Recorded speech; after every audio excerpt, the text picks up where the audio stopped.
Assalamualaikum warahmatullahi wabarakatuh. Alhamdulillahirabbil alamin wa bihi nasta'inu ala umuri dunya waddin wa ala alihi wa sahbihi ajmain. Rabbis rahli sadri wa yassirli amri wahlul 'uqdatam min lisani yafqahu qawli. Alhamdulillah, semoga kita selalu mendapat perlindungan oleh Allah Subhanahu wa taala. Semoga kita selalu mendapat kenikmatan, yaitu kenikmatan iman, kenikmatan Islam, dan nikmat sehat walafiat. Amin amin ya rabbal alamin. Bagaimana kabarnya anak-anakku semua? Semoga kalian selalu sehat walafiat. Amin amin ya rabbal alamin. Pada kesempatan ini, Bu Hanifah akan menyampaikan materi yaitu pernikahan dalam Islam. Sebelumnya, marilah pertemuan ini kita awali dengan bacaan basmalah bersama. Bismillahirrahmanirrahim. Materi ini tentu materi yang sangat menarik untuk kalian. Akan tetapi, untuk saat ini materi pernikahan dalam Islam anak-anak hanya bisa memahami saja, karena untuk saat ini anak-anak belum memenuhi syarat untuk menikah. Baiklah, selanjutnya marilah kita belajar materi pernikahan dalam Islam. Adapun tujuan pembelajarannya, dengan mempelajari bab ini, siswa dapat mengetahui dan memahami: 1.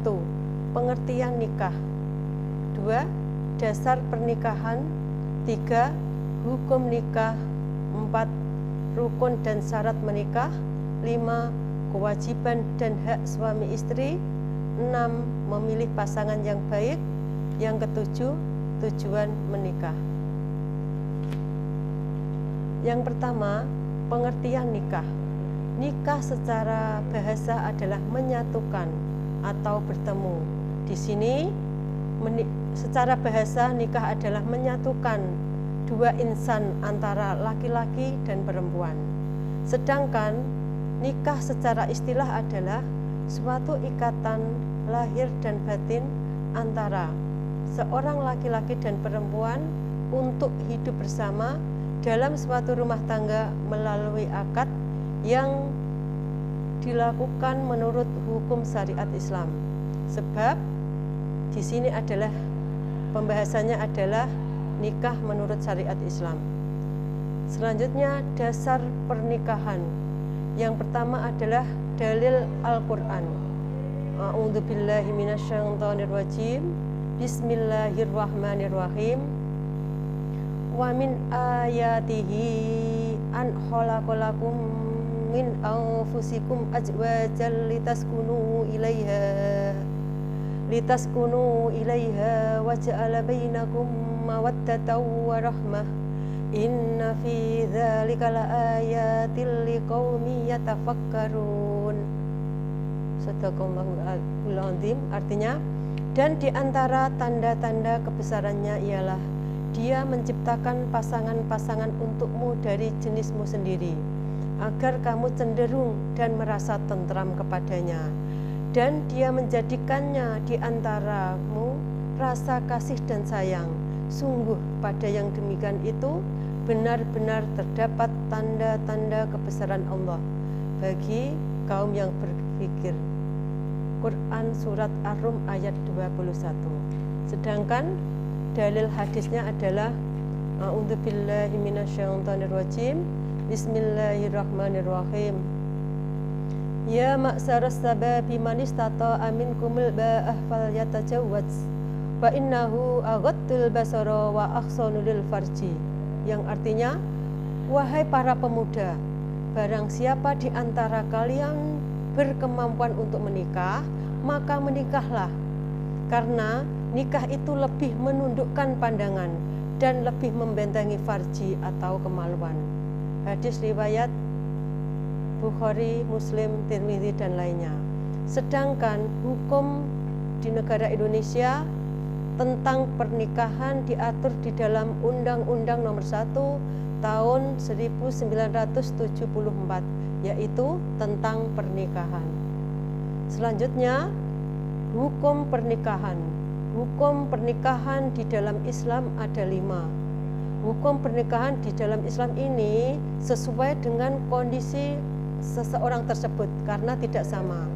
Sebenarnya hukum pernikahan adalah jaiz atau mubah. Hukum ini adalah hukum asli pernikahannya. Artinya apa? Artinya bagi yang sudah memenuhi syarat, ia berhak dan boleh menikah. Sedangkan hukum yang kedua wajib. Hukum wajib pernikahan dikatakan wajib apabila orang tersebut mampu menikah. Bila tidak menikah, khawatir ia akan terjerumus ke dalam perzinahan. Selanjutnya yang ketiga, sunnah. Sunnah adalah di mana orang yang sudah mampu menikah tetapi masih sanggup mengendalikan dirinya dari godaan yang terjerumus kepada perzinahan. Artinya meskipun dia tidak atau belum menikah, akan tetapi dia masih bisa menahan hawa nafsunya. Yang keempat, makruh. Hukum makruh di sini adalah orang yang akan melakukan pernikahan dan telah memiliki keinginan atau hasrat untuk menikah, tetapi orang tersebut belum mempunyai bekal untuk memberikan nafkah atau tanggungannya kepada istrinya. Yang kelima, hukum menikah haram. Hukum menikah haram adalah orang yang akan melakukan pernikahan tetapi ia mempunyai niat yang buruk seperti niat menyakiti perempuan atau niat buruk lainnya. Rukun dan syarat menikah. Rukun dan syarat menikah ada 5. Yang pertama adalah adanya calon suami. Yang kedua adanya calon istri. Yang ketiga adanya wali nikah. Yang keempat adanya 2 orang saksi. Dan yang kelima adanya ijab dan qabul. Untuk yang pertama, rukun yang pertama adalah adanya calon suami. Syarat calon suami di sini adalah yang pertama beragama Islam. Yang kedua atas kehendaknya sendiri. Yang ketiga bukan muhrimnya. Yang keempat tidak sedang ihram haji atau umroh. Yang kedua, rukun nikah yang kedua adalah adanya calon istri. Yang pertama beragama Islam. Yang kedua tidak terpaksa dan tidak bersuami. Yang ketiga bukan muhrim. Yang keempat tidak sedang masa iddah atau masa tunggu. Masa iddah di sini yang disebut masa iddah adalah masa menunggu di mana seorang istri baru meninggal oleh suaminya atau baru diceraikan oleh suaminya. Yang kelima tidak sedang ihram atau haji. Selanjutnya rukun nikah yang ketiga adalah adanya wali nikah. Syarat wali nikah yang pertama mukallaf. Mukallaf di sini artinya harus beragama Islam, dewasa bukan anak kecil, sehat akal. Yang kedua harus laki-laki karena seorang perempuan tidak boleh menjadi wali nikah. Yang ketiga adil. Yang keempat tidak sedang ihram atau haji. Yang keempat adanya 2 orang saksi. Syarat 2 orang saksi yang pertama adalah Islam, yang kedua dewasa, yang ketiga sehat akalnya, yang keempat tidak fasik, yang kelima hadir dalam nikah. Yang terakhir, rukun nikah yang terakhir adanya ijab dan qabul.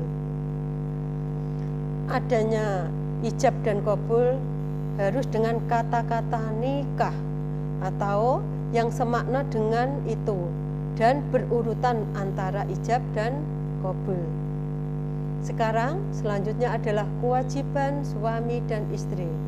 Kewajiban suami yang pertama adalah memberikan nafkah, pakaian, dan tempat tinggal kepada istri dan anak-anaknya sesuai dengan kemampuan yang diusahakan. Yang kedua, menyayangi, menghargai, memperhatikan istri dan anak-anaknya. Yang ketiga, memimpin keluarga dengan cara membimbing, memelihara semua anggota keluarga dengan penuh tanggung jawab. Yang keempat, membantu istri dalam tugas sehari-hari, terutama dalam mengasuh dan mendidik anak-anak agar menjadi anak yang soleh dan solehah. Sekarang, kewajiban istri. Kewajiban istri yang pertama adalah patuh dan taat pada suami dalam batas yang sesuai dengan ajaran Islam. Yang kedua, memelihara dan menjaga kehormatan diri dan keluarga serta harta benda suami. Yang ketiga, mengatur rumah tangga dengan baik sesuai dengan fungsi ibu sebagai kepala rumah tangga. Yang keempat, memelihara dan mendidik anak, terutama pendidikan agama.